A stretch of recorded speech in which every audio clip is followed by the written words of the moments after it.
Hi guys, price allot. இன்றைக்கான ஒரு சிறிய தியானம். நேற்றைய தினத்துல நாங்க ஒரு பார்க்குக்கு போயிருந்தோம். அங்க பாத்தீங்கன்னா நிறைய செடிகள் இருந்துச்சு. ஆனா அது எல்லாமே ரொம்ப வாடி போயிருந்துச்சு. அப்போ நாங்க நினைச்சோம், இதுக்கு கொஞ்சமா நம்ம தண்ணீர் பாய்ச்சுனா அந்த செடிகள் நல்லா பசுமையா இருக்குமே, நல்லா இருக்குமே அப்படின்னு நினைச்சோம். அது போலவே இன்னைக்கு காலையில நாங்க பார்க்குக்கு போகும்போதே எனக்கு ரொம்ப சந்தோஷமா இருந்துச்சு.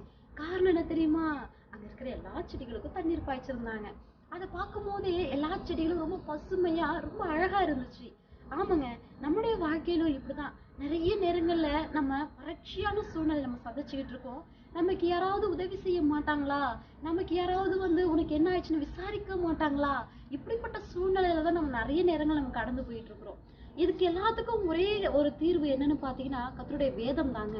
வேதத்தை நேசிக்கிறவர்களுக்கு மிகுந்த சமாதானம் உண்டு, அவர்களுக்கு இடரில்லை அப்படின்னு சொல்லி வேதம் சொல்லுகிறது.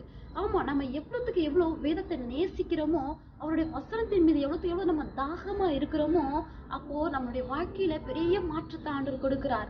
அது சாதாரண ஒரு செடிகளுக்கு தண்ணீர் எப்படி அவசியமா இருக்கிறதோ, அதே போல ஒரு மனிதனுக்கும் அந்த கர்த்தருடைய வார்த்தைங்கிறது ரொம்பவே அவசியமா இருக்கிறது இல்லையா?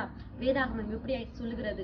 சங்கீதம் 19:7 கர்த்தருடைய வேதம் குறைவற்றதும் ஆத்துமாவை உயிர்ப்பிக்கிறதுமா இருக்கிறது. கர்த்தருடைய சாட்சி சத்தியமும் பேதைகளை ஞானியமாக்குகிறதுன்னு வேதம் சொல்லுகிறது இல்லையா?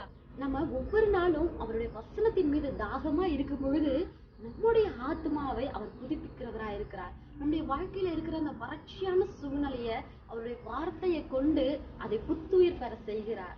ஆமேன். கர்த்தர் தாமே உங்களை ஆசீர்வதிப்பார்.